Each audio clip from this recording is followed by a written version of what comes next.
vinheta animada. Sobre fundo bege, em laranja, curso de especialização. E sobre laranja, em bege, acessibilidade cultural, rodeado por círculos em movimento que mudam de bege para laranja. Surge no centro um círculo laranja com o logo SEAC.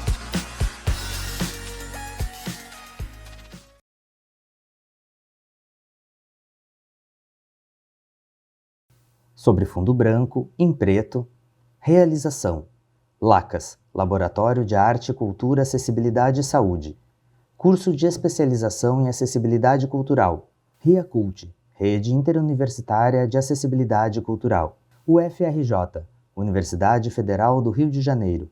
URGS, Universidade Federal do Rio Grande do Sul. UFRN, Universidade Federal do Rio Grande do Norte. Unifap, Universidade Federal do Amapá. UNB, Universidade de Brasília. Secretaria Nacional dos Direitos da Pessoa com Deficiência. Ministério da Mulher, da Família e dos Direitos Humanos.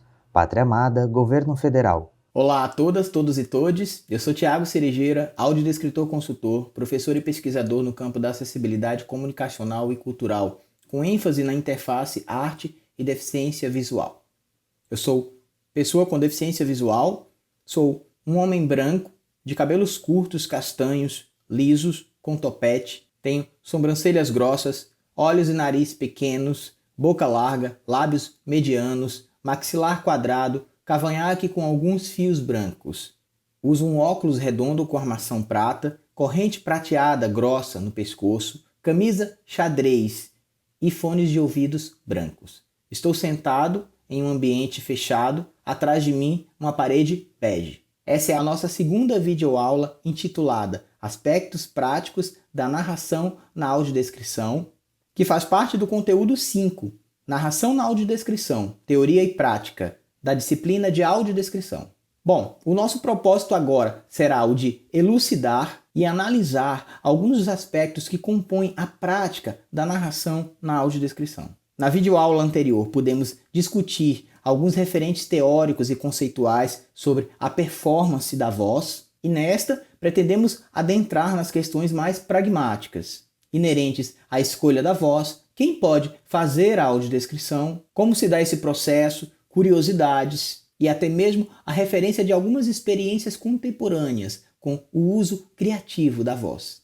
Então, para começarmos, rememoremos um ponto importante já contado na videoaula anterior, referente à escolha da voz. Como já dissemos, não basta apenas ser profissional da voz, mas que necessariamente se conheça o que é a audiodescrição, como ela se aplica em termos da narração aos diversos produtos, estilos e segmentos. Esse entendimento acerca da proposta do recurso de acessibilidade comunicacional e cultural será decisivo para a performance vocal e a adequação aos materiais que serão audiodescritos. Nesse sentido, a escolha da voz muitas vezes ocorrerá a partir de um processo de negociação entre quem contrata o serviço e a equipe de audiodescrição. Poderá haver, em alguns casos, a necessidade de uma voz específica com determinado timbre, estilo de voz marcante. Por exemplo, para uma animação, pode-se optar por escolher uma voz mais descontraída, com um ritmo mais dinâmico, ou até mesmo mais afinada, com uma vertente infanto-juvenil, por exemplo. Já em outros momentos poderão existir trabalhos em que se opte pela voz de uma pessoa que traga a questão da identidade, da representatividade ou até mesmo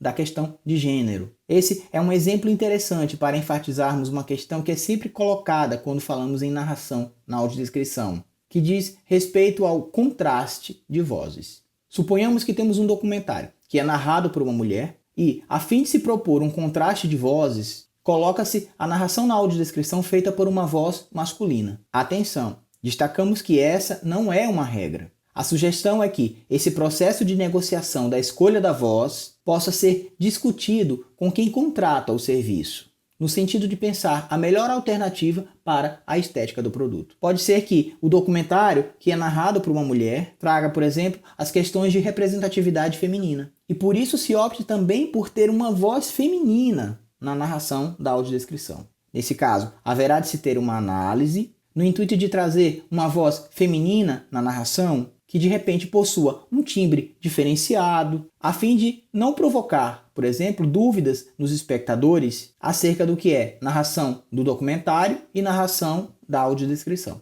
Assim, é sempre importante esse diálogo e essa análise criteriosa, a fim de se ter um conforto sonoro e uma qualidade satisfatória. Acontece de, muitas vezes, os próprios audiodescritores, sejam os roteiristas, os consultores, assumirem o papel da narração. Quando não há essa disposição, a figura de um audiodescritor narrador é requerida para dar vida e voz ao roteiro.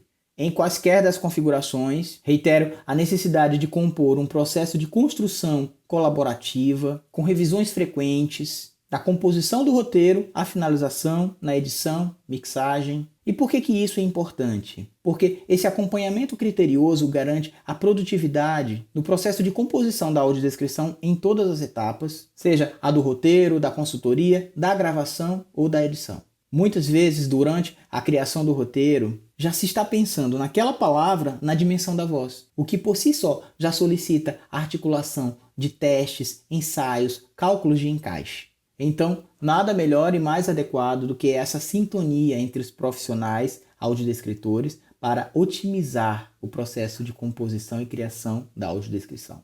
O próprio roteiro já poderá, inclusive, ter acionadas essas marcações e rubricas que servirão de orientação para o audiodescritor narrador durante a sua performance, seja na hora de gravar, seja na hora da apresentação ao vivo. Qualquer uma das opções, audiodescrição gravada ou ao vivo, exigirá do narrador um processo de apropriação do roteiro, a fim de identificar as melhores cadências, ritmo apropriado, variações da entonação, dentre outras nuances, que farão com que essa narração chegue ao público com a potência necessária ao bom envolvimento e à fruição. Essa apropriação será então crucial e o audiodescritor narrador poderá fazer uso de diversos recursos, desde métodos e técnicas para aquecimento e trabalho vocal, até processos criativos de imersão, que produzam o estado de presença decisivo para a qualidade da performance vocal. E isso vale também para os narradores que entrarão com o voice-over ou voz em off. A sugestão para articular estratégias que melhorem o desempenho serão as mesmas.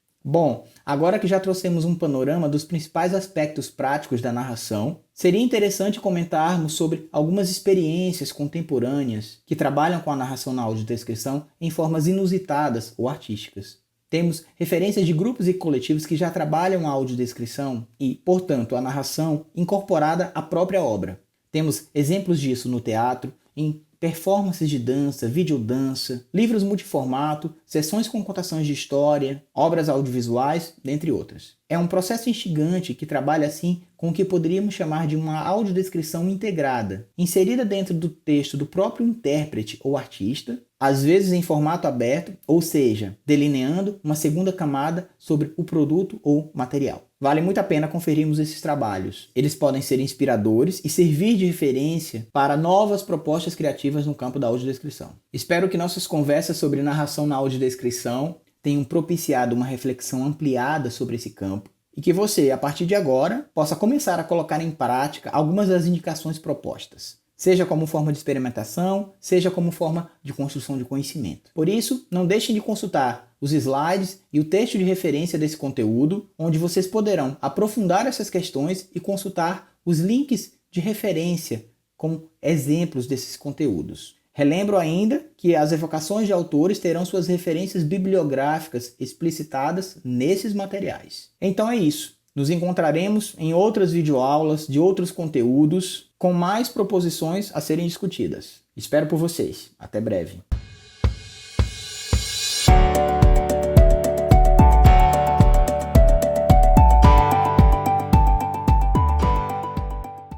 Sobre fundo branco, em preto. Realização: LACAS, Laboratório de Arte, Cultura, Acessibilidade e Saúde. Curso de Especialização em Acessibilidade Cultural. RIACULT, Rede Interuniversitária de Acessibilidade Cultural. UFRJ, Universidade Federal do Rio de Janeiro. URGS, Universidade Federal do Rio Grande do Sul. UFRN, Universidade Federal do Rio Grande do Norte. Unifap, Universidade Federal do Amapá. UNB, Universidade de Brasília. Secretaria Nacional dos Direitos da Pessoa com Deficiência. Ministério da Mulher, da Família e dos Direitos Humanos. Pátria Amada, Governo Federal. Apoio: Departamento de Terapia Ocupacional, Faculdade de Medicina UFRJ, Um Novo Olhar, Escola de Música UFRJ, Fundação Universitária José Bonifácio, Funarte, Fundação Nacional das Artes. Sobre fundo laranja, em branco, os créditos da produção executiva, coordenação, colaboradores e acessibilidade. Acesso aos créditos completos na plataforma do curso.